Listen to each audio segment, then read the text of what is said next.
Yo, what's going on, yo? Welcome into Snaps. Aaron, I don't know if you're watching the YouTube chat, but I'm going to say that's not Tool Worker's real wife's name. Nice try, Tool Worker. You're going to have to get up a lot earlier in the day if you want to get us here on Snaps, because we are college football's sharpest and most erudite podcast on the market, okay? And we're so thankful for y'all to be joining us here on the Volume Sports YouTube channel. Hit the like button, subscribe, you know all those things. If you want to help Snap specifically, download the FanDuel Sportsbook app, promo code SNAPS. And as always, please, please, please sub to the pod, tell your friends about it, and rating and reviewing it. I know it sucks, but it helps. Shout out to everyone hanging out with us this morning. We got Dylan, Parker, Brian, Rick, Tool. That was fire. He says, how about them Tigers? I agree, dude.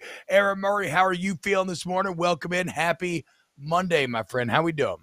Happy Monday. Happy Monday to everyone in the chat. And T-Bob, it's good to have your voice back. You sound rested. and a big reason why my boy T-Bob's rested is he missed a hell of a finale last night on House of Dragons. So if you watch the end of House of Dragons, don't spoil it in the chat for T-Bob. Are you watching it tonight? Are you going to get it over with so we can talk about it? Yeah. Okay. So it kind of sucks. I'm going to have to sacrifice sleep sometime over the next 24 hours, right? Mm-hmm. Because I still got to turn through this LSU game film, which takes about 3 hours. I got to watch an hour of House of Dragon, and I've heard it's awesome. I still have the last episode of Andor to catch up on. So I'm, my cup runneth over. Even though I will say this, I did a little Andor 2-for-1 with the previous 2 episodes, and it was like an awesome Star Wars mini movie. So I'm not like opposed to maybe doing that again and just waiting for. Oh shoot, my bad, y'all. I was trying to silence my watch. So much. Clicked it off. Okay, relax. I apologize. That's on me. Rookie move. Fine. That's a fine. Hey, I got one comment in the chat real quick. Yeah, I'm gonna wait for Andrew. Since we're not gonna, go for since it. It's not in our rundown. Light Dog, because we're having a little bit of a Syracuse, because everyone's feeling for us because we're the Cuse boys this weekend. Light Dog 1968 says Syracuse wasn't robbed. They gave it away. I agree. They kind of got a little bit relaxed there in the second half, and there's certain teams across the country, Alabama, you could say Clemson, that the game ain't over until there's, 0-0-0 on the clock. Syracuse definitely kind of chilled out a little bit, didn't get the running back the ball enough, but they got robbed. 3rd and 25, quarterback's running out of bounds, Klubnik, and I think a complete BS call that gave Clemson the first down. They went down and scored a touchdown right after that and just changed the momentum of the football game. They don't get that first down. They punt the ball. I think the game's over. So I think it's in my Snips and Snaps. Actually, no, we do have a little bit Clemson quarterback controversy. I don't want to get too much into it. It's our second topic today. But no, Clemson got lucky. Syracuse, our Cuse boys, got screwed in that game over the weekend. And we'll get to during Clemson, but it just pisses me off because they're more talented by far than every ACC team, and yet they struggle with them. They're like the big bad bully that is getting in a fight with like with somebody significantly smaller than them, and yet they're still almost losing. We'll get to Clemson. Okay, we started the campaign Saturday night. Y'all know how I feel about Clemson. It's F Clemson. Oh, and I do want to be clear about this. My voice. Thank you for the early support here, but there's a good chance that it could be a snip by the end of the show. About 17,000 times this morning during the morning show, it would just completely just abandon me in the middle of some beautifully worded soliloquy that was about to change sports media as we knew it. So if that happens again during this show, I apologize. I agree with Andy here. It says someone needs to take out Clemson. They are a pretender all the way. I agree. We'll get there. First, let's start with someone who we know is no contender and who looks more and more like a pretender and who may be a fired tender. There was something there and I just don't get it. But it's Jimbo Fisher, man. Texas A&M, they're in trouble right now. We mentioned it center. They are in full implosion mode.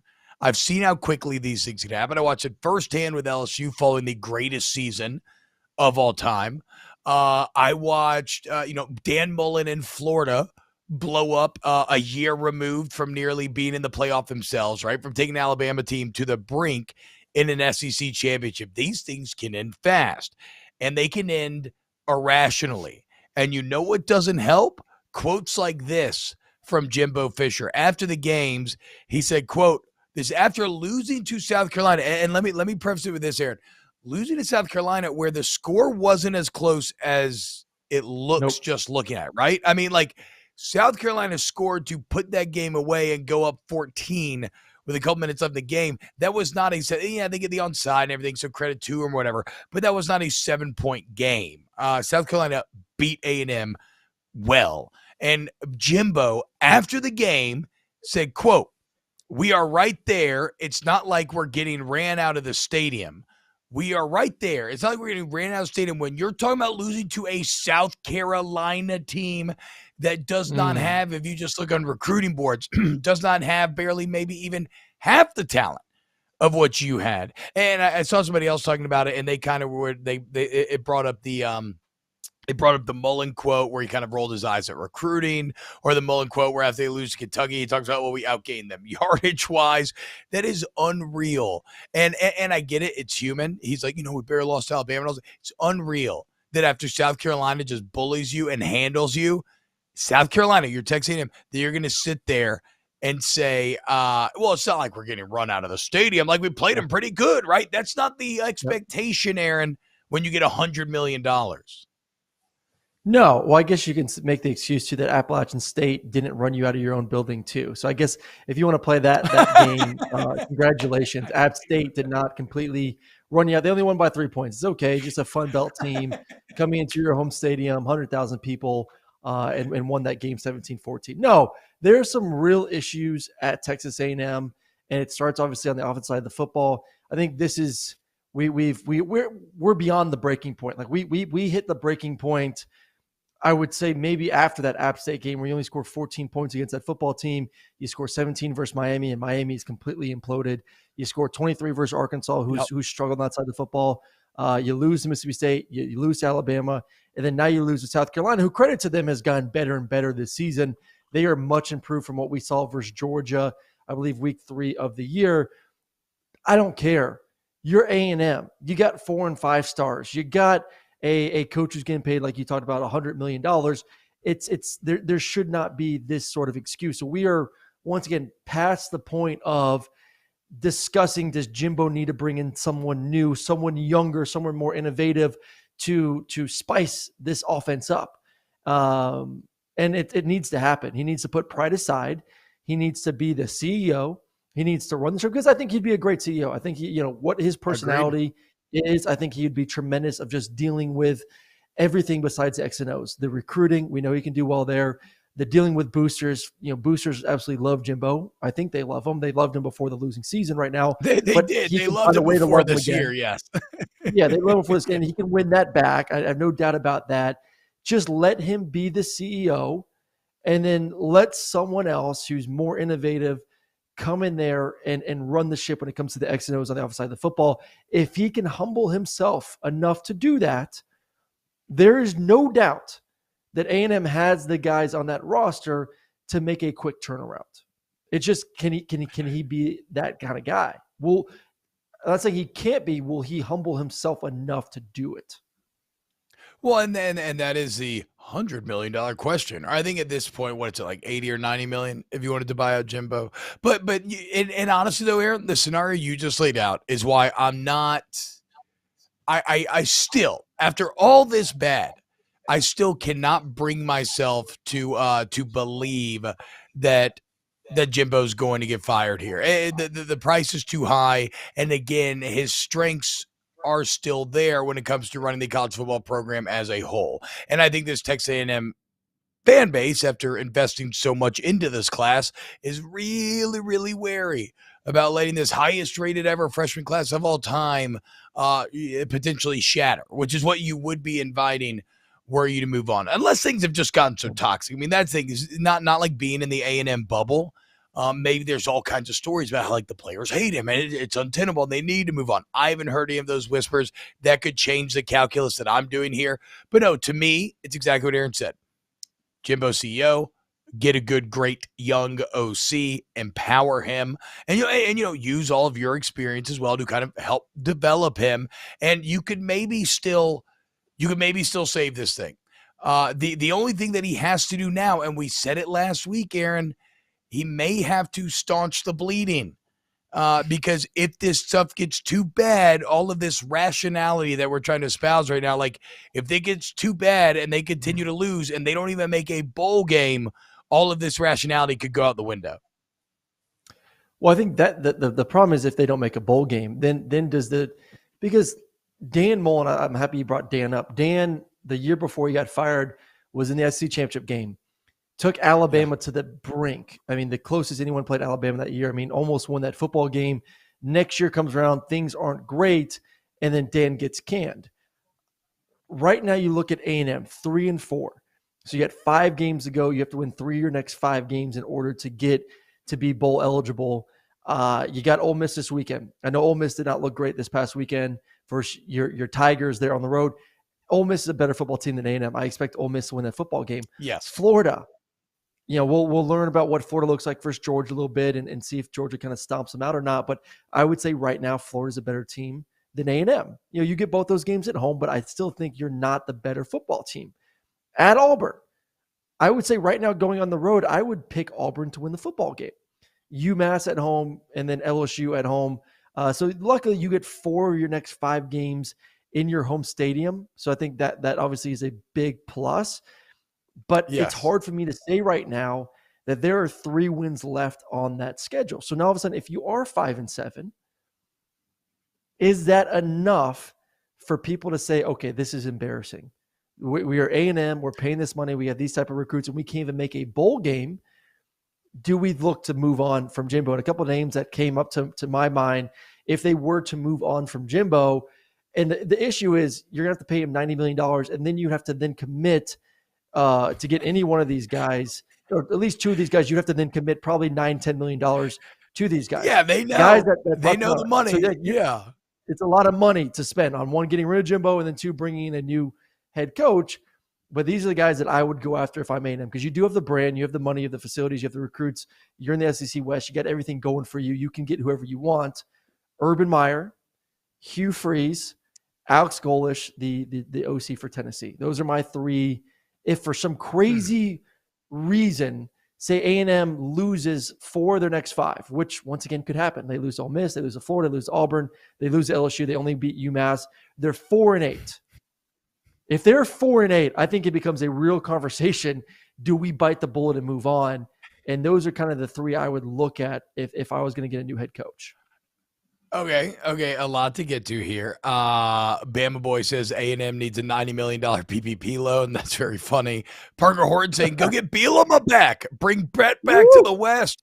Aaron, I vehemently disagree with you on this Urban Meyer take. Like, A&M looks so dysfunctional right now culturally, and the answer is not to bring in the only man who has been even more dysfunctional in football over the last couple of years. Hugh Freeze is interesting. Who did Liberty beat the hell out of this weekend? Liberty's 7-1. They beat BYU. BYU. Yeah, beat the hell out of BYU, dude. Yep. First off, BYU's not very good this year.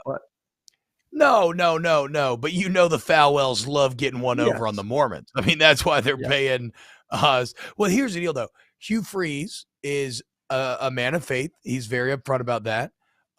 Liberty, in theory, is a school of faith, and they pay him $4 million a year. Like, I feel Hugh Freeze, I think, is a very good football coach, and somebody will maybe eventually give him that opportunity, but does Liberty kind of match? They have more money they know what to do with. Does Hugh Freeze want to leave? I think whatever. I see a world in which maybe Freeze is a career guy there. There's one name that Texas A&M should pursue first and foremost. Andy J in the chat say Matt Rule. No. We all know Matt Rule needs to go to Nebraska. Told you that plenty here on Snaps. Aaron, there is one name that A&M needs to go after, and he already coaches in the SEC West. It's Lane Kiffin. If I was A&M and I had all the money in the world, I am making Lane Kiffin say no. And I get it. It would be awfully sketchy for both parties.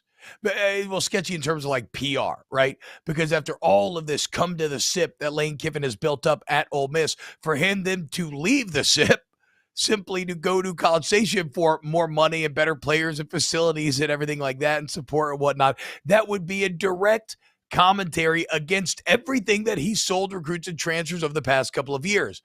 I also get that he feels right now, Lane does, he's been very upfront about this. In the NIL era, it's just about where can I make the most money? And he feels a bit handicapped. He feels like he is having to fight at a resource disadvantage, and quite frankly, he is. Well, how does he erase that? Go to the place that has the best resources in the world. And I don't care about what happened last week against LSU. Lane Kiffin is incredible. And look, for the first quarter, it felt like that Ole Miss offense is going to be unstoppable. But I mean, look at what he did coming back up at FAU. It's where he's suddenly now gotten Ole Miss, where they were just top 10 in the country. They won like 15-17. They've won like 11 or 12 in a row at home at this point. I mean, we can go through it. If I was Texas A&M, I know it sounds really crazy and like, how could Lane Kiffin do that? Well, maybe because he knows it's like Brian Kelly. He got all that crap for leaving Notre Dame and going to LSU.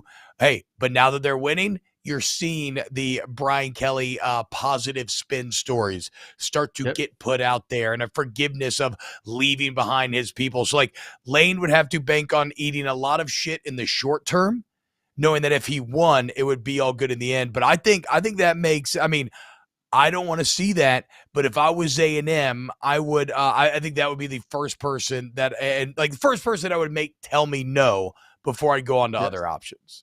No, I absolutely love that. I mean, I'm a huge fan of Lane, and I'm with you. Lane is, what he did last year at Ole Miss, winning 10 games. Maybe we see that this year. I think, obviously there's still a path to do that. It's going to be difficult, but he is handicapped. And when it comes to resources and money and NIL and a legitimate chance to win a championship. But we also, I think something we also need to realize too, this is for A&M fans, as I say this, why do we expect A&M to all of a sudden be like this elite football team? Like, when's the last time they were consistently an elite team fighting for a championship? I don't remember any time in my lifetime, that's for sure. So no. Why? Because they're in Texas, because there's a lot of money there. Obviously, that means you're going to win football games. You're going to win championships. Obviously, that method is not working, or they would have just as many wins as Alabama, because they spend more money than anyone else. They have the best facilities. They compete on all those fronts, but something is not translating to actually winning on the football field. So, I think for us and for A&M fans, you need to realize that this maybe isn't a program that is as deserving as we keep making them out to be of a top 10 program. So I do like Lane Kiffin. That would be a number one choice if he didn't want to leave. They're definitely not deserving to be the top 10 program. In terms of top 10 potential, I mean, I feel you. What you're touching on, my other co-host on Off the Bench, Jake Hester, always talks about, which is like, we do seem to be giving Texas A&M a benefit of the doubt constantly that their history just has not warranted. And granted, in 2020, they go 9-1, they get close to a championship, whatever. That's still very impressive, but unfortunately, it looks like the outlier as opposed to the rule, right? I think with me, though, Aaron, where my fear still comes in that it just takes the right guy, is simply that, especially nowadays, we all know money is power in college football, right? Look at all of the forces that are shaping it, whether it's conference realignment, players transfer, everything. And I'm not like bemoaning this, but money is the driving force behind it all. And so if you have more access to it than anybody else, so it's like anything else in life, we kind of figure eventually you're going to figure it out, right? Like, you cannot keep screwing it up time and time again. And so, I mean, look, LSU was awful at the football for like the entire 90s. And then they hired the right guy, and Nick Saban, and he awoke a literal slumbering giant that has not really gone to sleep since. And I guess that would be a bit of the fear of an A&M is, I feel, and maybe I'm wrong, I feel like they have all that potential. They just need someone to unlock it. We'll see. Oxford Shop team will be looking. Do you think right now, before we get to the chat, do you think that they will eat $100+ million next year? Because that's what they would have to do. They'd have to pay Jimbo. I know, 90, dude. I can't. and I then have to pay someone cannot. else I 10. cannot. I cannot see it. I cannot see it. I mean, I know Auburn. Auburn's price tag got up to like 70 something. I want to say to make the switch. And I mean, hey, if they could do it, That's what are because the you, price of poor wood was A&M? going through the Like, roof. geez. Yeah, the price of wood was through the Get roof. Yeah, that's true, dude. Pandemic Yellowwood was popping. Now everybody's doing projects at home. I mean, what are you gonna do, dude? Yeah, so I don't think so, Aaron. I think this is probably all much ado about nothing in terms of coaching change.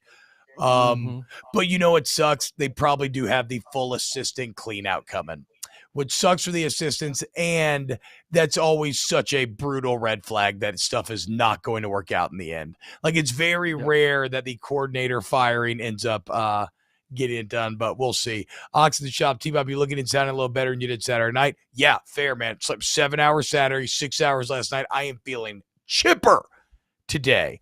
Parker Horton, A&M is a smaug of college football, hoarding on the gold and sitting inside a castle, but getting outsmarted by hobbits and dwarves. App State, South Carolina. That's fine. That's my favorite comment we've ever had on this show, Parker. Great job. All right. Now let's get to Clemson as we continue the Monday let's shit on everybody who makes us angry show.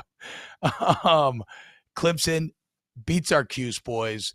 Lucky to do so. I feel you, Aaron. Lucky to do so. And there's a bunch of different ways you could start this conversation. I want to start here.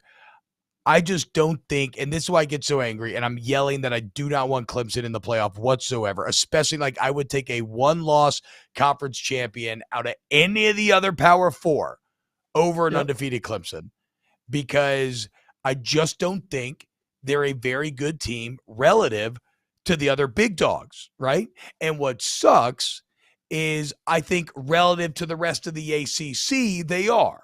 Like, they are just more physically talented than every other team that they're seeing on a weekly basis. And it's just not fair, quite frankly. And they underperform out of their talent, which makes me angry.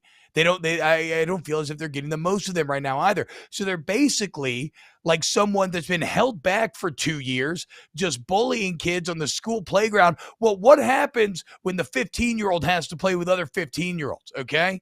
He's going to get knocked around. And I feel a little bad for DJ U because he's not been awful this year. I think he's kind of a bit of a scapegoat for an overall team that isn't just as good as they are used to being as of recently. But it just makes me mad how they are, clearly more talented than the rest of the ACC, which is very weak, and yet they still might skate by without being, I don't think, one of the top 5 teams in the country. Well, I mean, you talk about skating through the rest of their season too. They're at Notre Dame, and I know someone in the chat was saying, "Oh, Notre Dame's going to beat them in 2 weeks." No chance. Notre Dame's offense is atrocious. I know it's at home, but I look for more the under on that football game, if anything. So I think they win that game. They got Louisville, they got Miami, and then South Carolina at home. Fingers crossed that South Carolina can win that football game. But once again, Clemson is the better roster. But we'll see if them Gamecocks can make it happen. And then after that, most likely going to play North Carolina in the ACC championship game.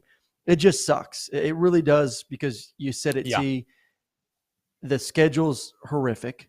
The competition in the ACC is terrible, and there are much deserving teams. Like right now, if I would say if Oregon went 12-1 and won the Pac-12, I would much rather an Oregon team that has gotten so much better this season since that loss versus Georgia. If they win in that conference, so they've beaten UCLA, they've beaten Utah, they've won some other big time games, they won the Pac-12 championship against USC, Utah, or UCLA most likely, way more deserving to go on and be in the playoffs compared to an undefeated Clemson team. So is it going to happen? Most likely not. But I would say right now you put those two teams on a neutral site, I would pick Oregon to win that football game. And if the committee's job is to put the best 4 teams, the most competitive teams on the Final Four, then they need to really evaluate what Clemson has looked like this year, and also what competitions Clemson has faced also in the ACC, which is once again not been very good. But when it comes to quarterback controversies at Clemson, DJ U got benched this weekend for Klubnik. I don't think there is a quarterback controversy. I don't see Dabo making a change during the off week and all of a sudden Klubnik's going to be the quarterback versus Notre Dame. I think right now he understands, hey, our schedule is pretty light. And DJ U has played, I would say, well this year. Ever since that Wake Forest game, Wake Forest and you take away this past weekend's game versus a very good Syracuse defense, he's had 12 touchdowns to 1 interception. And that's versus Wake Forest. That's versus NC State. That's versus BC. That's versus Florida State. So the only issue I have right now, which is quite hilarious actually, I don't know if you heard it, but Dabo's comments after the game comparing DJU to Steph Curry. Where it's like, oh, even Steph Curry has an off night. You got to put him on the bench for a little bit. Like, let's not compare DJU to the greatest 3-point shooter of all time. Like that is a major stretch. I agree he needed to be benched. I even think too. I mean, look at this weekend. I thought you could have probably benched Ewers there at Texas. It just was one of those days where it wasn't working for DJ. And it's not like Klubnik came in there and lit the world on fire. He benefited from some pretty bad calls. And really didn't do anything going 2 for 4 in his playing time over the weekend. So DJU will be the starting quarterback versus Notre Dame. The thing that I will bring up is if he does play poorly there in the first half, then I think his leash is a lot shorter than maybe it was 6-7 days ago. Yes, I agree with you there. But again, that's why I called DJ Uiagalelei a scapegoat in all of this. Is that, I mean, if we're just being objective, 64% completion, 17 touchdowns, 4 picks. Okay, the numbers are fine. I mean, I'm not going to say that the numbers are as good as they read there, but they are fine. Oh yeah. And Cade Klubnik's numbers on the year, Aaron, 9 of 19 for 85 yards and 1 touchdown.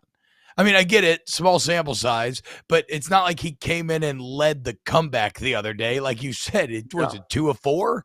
Yes, do it 4 times. No, the problem with Clemson, again, I'm not talking out of both sides of my mouth, but I am threading an interesting needle where what I'm telling you is they're not as good as the championship Clemson teams that they're kind of being put in, that they're being judged against, but they are still much better than the most of the ACC. And so that's got them in this weird middle ground, and everybody's just pointing at DJU and be like, oh, it's his fault. But no, that's not quite the case.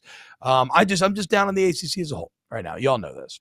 Aaron, anything else on Clemson before we move on and talk a little Bo Nix and the Ducks, dude? No. I think who was in the chat? Just going to the chat real quick. Golly, where did I miss that? Oh, we just got the chat so lively today. You see it for 1 second, it's gone the next. Shout out to whoever said South Carolina will be the heroes of college football if they win. Oh, yeah, it was Parker Horton. There you go, Parker. Okay. Actually, I agree. Brum, are you there? Can you hear me? Sure am. What's up, buddy? Okay, I'm about to make a legally binding contract on air. Yeah, okay. It'd be pretty bad for a producer. That's a very it's a good point. But hey, I've done a lot of radio, and I've had a lot of producers through the years, and sometimes it feels awful because you can tell those kids don't give a damn about what you talk about. I'm like, oh, I'm sorry, am I boring you right now? Anyway, personal rant aside, from legally binding contract, we need to make merch that says Snaps loves cocks in order to get pumped up for the South Carolina Clemson game. I know we're making merch right now. Snaps loves cocks, and it could be like a picture of like Beamer with the sunglasses on or something, or maybe like a giant rooster with like the sunglasses on and some like big bulging biceps or something. The point is, Cocktober's in full swing. Shout out Pate. That's a Josh Pate thing, the Cocktober. I think it's wonderful. And yes, they beat A&M, which we all love, but if they beat Clemson, that will be their true hero moment. All right. Coming up, okay, let's get into Bo Nix. Because Oregon now looks like they are the toast of the Pac-12, especially given the fact that their only loss is to an excellent UGA team at the very beginning of the year. They've only got better since. And even though none of us have been paying too much attention, maybe until they just handled UCLA this weekend, Bo Nix has been getting more and more fantastic, throwing 5 touchdowns against UCLA. And what was at first a close game. It wasn't like they just came over and like rolled him from the beginning. Like it was frisky for a minute, which gives me reason to believe that Oregon's like, nothing fluky about this. It wasn't like Tennessee LSU where the game got just out of hand early or whatever. Like, no, Oregon handled them top to bottom, and it was Bo Nix's 5 touchdowns. Is Bo Nix gonna enter the Heisman conversation, Aaron? I think so, and I would not be afraid to put him in there either. I mean, the one benefit for him is you can make the excuse week one. You're playing essentially in Georgia's backyard in Atlanta. Dan Lanning's first game as a head coach, and he struggled. He struggled mightily, 2 interceptions. But since then, Bo knows, and Bo's been kicking some butt. 17 touchdowns, which at this point of the season, early on in the season, still about midway, is more touchdowns than he ever had in any season as a starting quarterback at Auburn. 71% completion is also 10% higher completion than any season there at Auburn as well. So he's playing with a lot of confidence. Only 1 interception since that Georgia game. And then 5 games, he's had over 70% completion, 2 games over 80%. So stat-wise, it's there. You throw in that 17 touchdowns with another 8 touchdowns on the ground.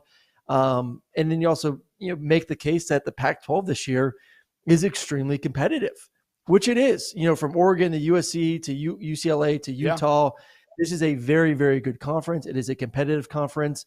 And if you can win out, so you win, obviously, the big game versus UCLA, you beat Utah, and then in the Pac-12 championship, most likely going to have to play, I would think, based on the fact that Utah lost to UCLA, most likely USC or UCLA in that game, another ranked win for them, and then you're in the conversation to be in the playoffs as well. So if he looks like that and is throwing 3 or 4 plus touchdowns, continues to have over 70% completion percentage, he's going to be in the conversation. And a lot has to do with there's not a lot of other guys out there right now in the conversation. There's maybe 3 or 4 guys out there that are legitimate contenders to be in New York at the end of the year. So it's not like we have this huge list to kind of debate about. I think he really threw his name in the ring after this weekend's performance. And I've always been a fan of Bo Nix. There's no question of his talent, arm strength, athleticism. The only issue I've had, and what a lot of people have had, is Bo Nix playing in big-time games. Can he perform when the lights are brightest? And maybe this was finally his moment to kind of get over that hurdle and play big in a big-time game and enter that conversation. But, man, congrats, man. The kid kicked some ass this weekend. So I thought you were about to say you've always been a fan of Big Nix, and that's very funny sounding. As far as Bo Nix goes, when you started talking, I didn't, because like my whole take on this was simply that, and I want to talk about his story because I love his story. But before that, like, I just kind of feel like there's probably just too many better candidates out there from where we sit right now. I mean, CJ Stroud definitely statistically is going to be the hardest to catch, and it looks like he may just cruise to a Big Ten championship and undefeated. We all know that. But what Duggan and TCU is doing right now, were he to maintain, he would finish ahead of Nix. Obviously, Hendon Hooker, we've already kind of laid out the math. Aaron convinced me the other day, if Hendon Hooker beats Georgia, 200. He's at plus 200. Yeah, if Hendon Hooker beats Georgia, I'm not so sure that he doesn't kind of win it on the spot.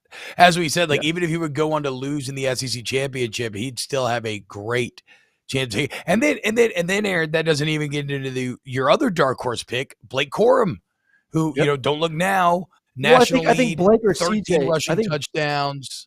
Yep. Well, Blake or CJ are going to knock one of each other out. That's the difference. Yes. So like now. Okay, but those are still 2 names that I think are eligible and ahead of him, I would say. 100%. And then Duggan and right Hooker. now, And go ahead. Do you have any other names to add to that list? No, I mean, if you go on FanDuel, I think they got it pretty right for their top 6. So CJ Stroud plus 100, Hendon Hooker plus 200. Caleb Williams, I think it's still in it. The bet is then who would win the Pac-12? Like, who are we more comfortable winning the Pac-12? I think that would answer that question of who would you rather put your money on. If you think Oregon is a better team than USC, then I would put my money on Bo Nix because I think winning a conference championship goes a long way. So, I like those odds better at plus 4,000 for Bo Nix compared to plus 1,200 for Caleb Williams and USC. With my process of thinking that I think Oregon has more of a shot right now based on their schedule to even make it to the Pac-12 championship and to win the Pac-12 championship. Bryce Young, for how great he is, probably is not going to win it back-to-back years. And then, like I said, CJ Stroud and Blake Corum, one of them is going to get knocked out based on what happens in the Ohio State versus Michigan game at the end of the season. So that's really your top 6 right now on FanDuel. And at plus 4,000 odds, I kind of like him over Bryce. I kind of like him over Blake, and I kind of like him over Caleb Williams, knowing that I would think those 3 get knocked out because they don't win their conference championship. Well, it is interesting, right? The same way that Nebraska was the best 3-9 team of all time, Bo Nix may be the best plus 4,000 Heisman bet of all time. Like, you're right. To be plus 4,000, the path is not too crazy, but those odds still tell you it probably is also a bit undoable. But here's the problem. I don't want to make this about. Look. I'm just saying the odds aren't. If Hendon Hooker loses to Georgia, then he's out. Yeah. yeah, for sure. But does Taquavius come back in some way? Look, No.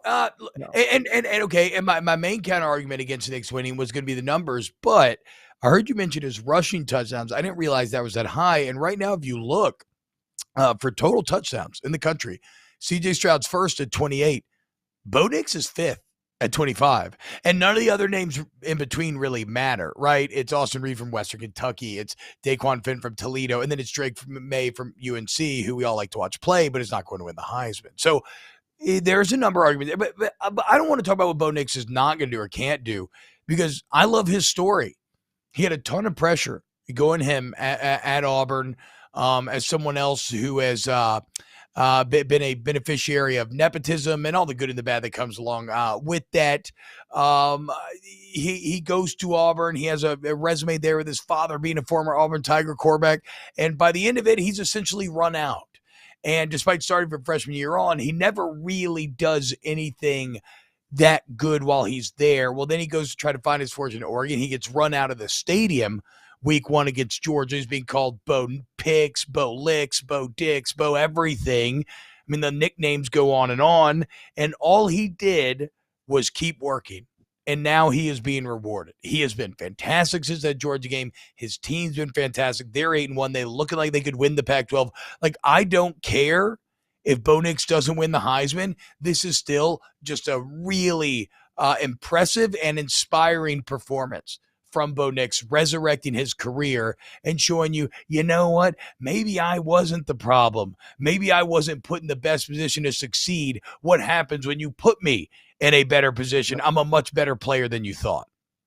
No, he definitely was not the problem at Auburn. I mean, if you go back and watch the tape from last season, their receivers were atrocious, and they actually fired the receiver coach middle of the season because of how bad they were. I mean, they had no elite talent at all anywhere, and Bo had to be. We saw the moments he created throughout the year with his legs, extending plays. Obviously, it just eventually ran out. He got hurt, but there was very little talent from a skill position besides the running backs to really assist Bo. No offensive line. Offensive line was atrocious. Receivers were atrocious. So yeah, he's in a better situation. You don't have to face SEC defenses week in, week out. You got better talent around you. Probably one of the better rosters in the Pac-12. It was a smart decision for him to get out of that. That pressure that was put on him, fairly or unfairly, there at Auburn. Get a fresh start, better team, better roster, not as difficult of a path to success. So kudos for him, and kudos to him too for kind of putting back and pushing off and shrugging off that loss to Georgia, because there's a lot of quarterbacks and a lot of people that get their ass kicked week 1. And the narrative continues of, oh, Bo Nix can't do this, Bo Nix can't do that. And you kind of go into a shell. But, I mean, that just shows you his maturity, man. He's a kid that's played a lot of football. He's now a 4-year starter. And I don't even put that first game all on his shoulders either, man. Once again, Dan Lanning's first game as a head coach. There's a lot of things that just were not going well for Oregon in that football game for Georgia. The offense for Georgia was electric. So I don't think it's crazy that we are having this conversation for a multitude of reasons. Stats and a clear path to the Pac-12 championship. You have those two things, you're going to be in the conversation. Yeah, and let's be clear, again, that total touchdown, 25 total touchdowns, that's ahead of Max Duggan, Caleb Williams. Like, the only one ahead of him is CJ Stroud. And whatever, CJ Stroud's probably going to win it, right? Like, at the end of the day, that's probably what's going to happen. But Nix has been awesome. Right now, let's talk about who was awesome and not awesome over the weekend as we do a little Snips and snaps. And you get it. A snip's bad, snap is good. I'm going to start with a bad one, Aaron. I'm going to start with a snip. And I'm snipping team snaps. Okay, I'm snipping ourselves. Because once again,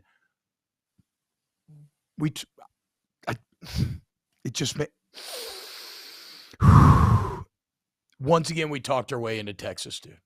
I even said it the other day. I could see Lucy holding the football. I could see it in front of my face a million times before. She's told me, no, I'm just kick the ball, Charlie Bob. I swear to you, I'm going to hold the ball here. I'm not going to just kick the ball. And I knew it in my soul. I knew it in my balls, Aaron. And I still convinced myself that Texas was good and they were going to cover. And I give you full permission. If I ever give myself over to Texas once again, even if you're a stranger in the street, I will allow you to physically assault me. You're allowed to walk up and open face slap me so that I never make this mistake again. It's unreal how I continuously fall for this song and dance. And now we're right back to where we were a couple of weeks ago. We're talking about Texas being like internally broken. So no, snip on myself and team snaps for giving ourselves over to the Longhorns, dude. Yeah, man. And Quinn Ewers, you talk about DJU getting benched. I mentioned this early in the show. I mean, I think for his sanity, they probably should have benched DJ Ewers in that football game. Or not DJ Ewers. He looked like DJ Ewers. He's going to be dubbed DJ Ewers maybe after that Pittsburgh performance. Quinn Ewers was god-awful. Uiagalelei. Yeah. Oh, those two. Just you do not want to be in the same sense as DJU, Quinn Ewers, and that's where you are right now on my shit list. So we'll start with my first snip too, since we're going to start the day off negative here on a Monday. Mississippi State playing at Alabama, major snip. I'm going to go through the fast 4 games that they've had to go to Tuscaloosa. 2016, they lost 51-3. 2018, lost 24-0. 2020, lost 41-0. And then 2022, they lost the other day, 30-6, and they scored literally as the clock was running out. Didn't even kick an extra point because the game was over. So they've had 9 points, probably really legitimately 3 points in the past 4 games there at Tuscaloosa. So luckily next year they're not at Tuscaloosa. But if the trend continues, people take Alabama covering in 2024. That's my first lock of the 2024 season. Alabama will cover versus Mississippi State at home. Man, and now you're just reminding me, I wish I would have done a snaps for the Mike Leach answer after the game where he was talking about not using your hands and losing them evolutionarily like dinosaurs did. It's a fantastic answer. Okay, my first snap. Allow me to be a bit of a homer, Aaron Murray, as I want to snap Jayden Daniels. This is a man just a couple of weeks ago that threw for 85 yards against Auburn, missed a ton of throws against Tennessee. It looked like he had some really happy feet. I was ready to bench him, as a lot of local conversation was, and yet now, number 5, the quarterback for LSU, Jayden Daniels, he's been incredible the last 2 games, man. 762 total yards and 11 touchdowns, 5 through the air, 6 on the ground, while completing 73% of his passes, not a single turnover in there. It's with a very high usage rate. That's being asked to run the ball a lot. You nailed it, Aaron. A lot of quarterback designed runs this last game. He's been a consistent red zone threat. All the intangibles that I liked from earlier in the year in terms of toughness, in terms of playing at his best when plays needed to be made, are now being reinforced by actual good decision-making and accurate throws and trusting your receivers. And so now you have Jayden Daniels with 11 touchdowns against Florida in the Swamp and then a top 10 Ole Miss at home. That's the type of momentum I want when I got Alabama come to town in a couple of weeks. Just a hell of a 2-game stretch for JD5. All right, I'm gonna get my snips out of the way. My next snip goes to it's hard for me to say this one because you don't see a lot of snips, but for Lord Saban here, Nick Saban, big snip for Coach Saban and his comments about Jermaine Byrne. So Jermaine Byrne, for those who didn't see a week ago in the loss to Tennessee, fans are charging the field. Jermaine Byrne put his hands on a female, hit her in the face, and Saban came out and said, he was scared for his life during the moment and was not going to suspend him for any amount of time this past weekend versus Mississippi State. Thought this was a really bad move by Nick Saban to send that message that he was okay with what happened there after the game. And you go back and you watch the tape. I'm sure a lot of you have seen it by now, but there was not a moment where you felt like his life was threatened. Yes, it was a crazy situation, but it's not like the girl was in his face. She probably said something, but that gives you no right ever to lay your hands on a female. You're a football player. You got pads on. That is her awful excuse for Nick Saban to make sure that one of his best players was on the field this weekend versus Mississippi State. I thought this was a moment for him to send a message to Byrne, to send a message to his football team that I will not tolerate this type of action. It was a frustrating loss. I get it. But never, ever is there an excuse, unless your life is legitimately threatened, that you put your hands on a woman. So big snip for Nick Saban on playing Jermaine Byrne, 1, and 2, his comments after the game of why he allowed him to play. Well, and it's not the only person he hit. He hit another person with the exact same overhand slap. But, I mean, I did tell you, remember we talked about this last week. We said that this was going to be the defense angle, right? Like, regardless of whether or not we believe to be true, it's, like, plausible enough, and in that scenario makes sense. Well, you know what? I hope? I hope Jermaine Burton gets a chance to repeat his mistake in a couple of weeks, right? And maybe he'll actually get punished this time around. Okay, my next snip. Don't like it at all. Oregon's uniforms over the weekend, dude. I mean, these things are hideous. These are absolutely awful. No. But T-Bob. Oh, it's Breast Cancer Awareness Month. Look, I get it. Okay. And there were just better ways to do this, right? Because if anyone could have made pink work to the best degree, it would have been Oregon. I hate this shade of pink. It reeks of it just reeks of like Hot Topic or cheap cologne. It just gives me bad vibes to begin with. I don't like it in combo with the yellow highlighter. Aaron, you know what I need somebody to do? If you really hate breast cancer, prove it. I want all pink uniforms. I want pink helmets, jersey, shoes, socks. Like, I'm talking pink head to toe, maybe with like some white trim, however else you want to do it. I want all pink uniforms next year out of Nike. Look like a Pepto-Bismol bottle running around out there. We'll really see how much you hate breast cancer. Instead, your uniforms are so ugly, I'm now wondering if Oregon supports breast cancer and wants to fight against it. I'm not sure. That's what people are saying. These uniforms are awful, dude. They're awful. You like those? You like those uniforms there? I love the messaging. Is that the Tampa in you? Is that the Tampa in you? It just reminds you of home, that hot shade of pink. So Daniel Basham says, "What's wrong with Hot Topic? Don't be hating Hot Topic, bro."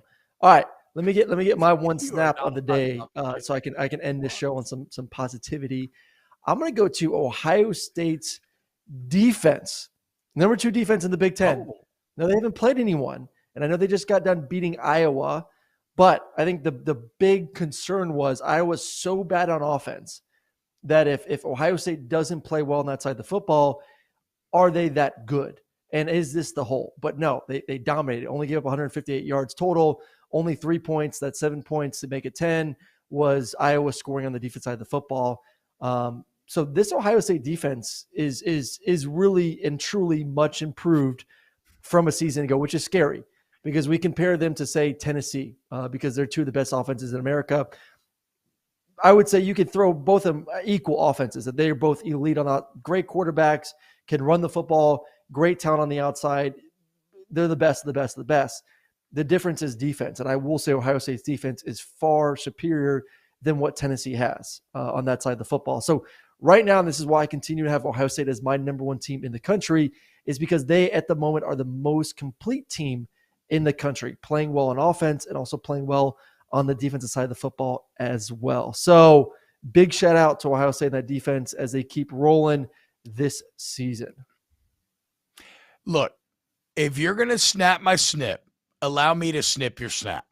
You cannot give any defense credit for anything done in a game featuring Brian Ferentz. Okay, that is That should be illegal in college football. Take them. That counts. We award you nothing. Good day, sir. I'm going to start yelling at you like Willy Wonka. If that Ohio State DC came in looking for an attaboy, nah, you get nothing. Get the hell out of here right now, dude.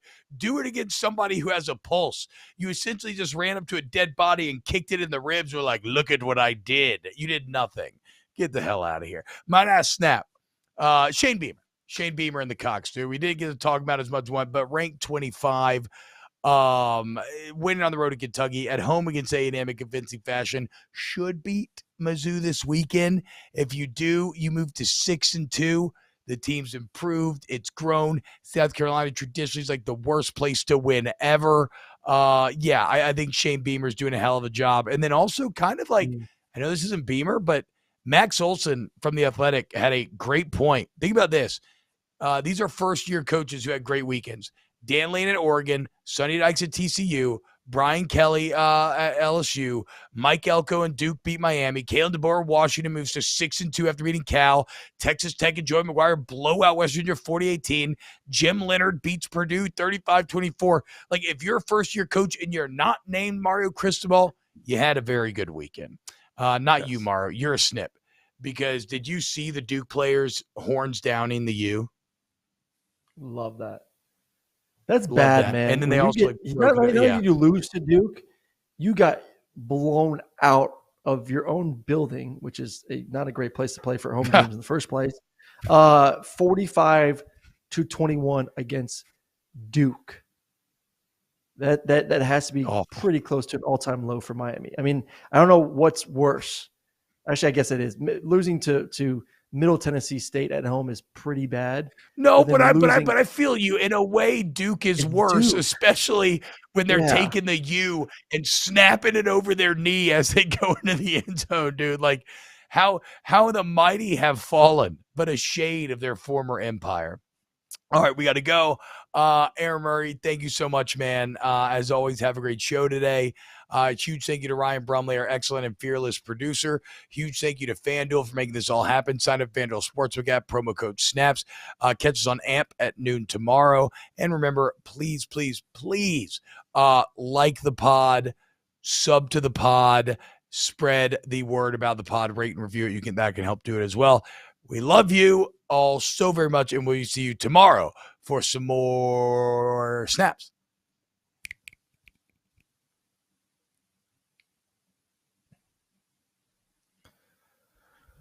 Sweet.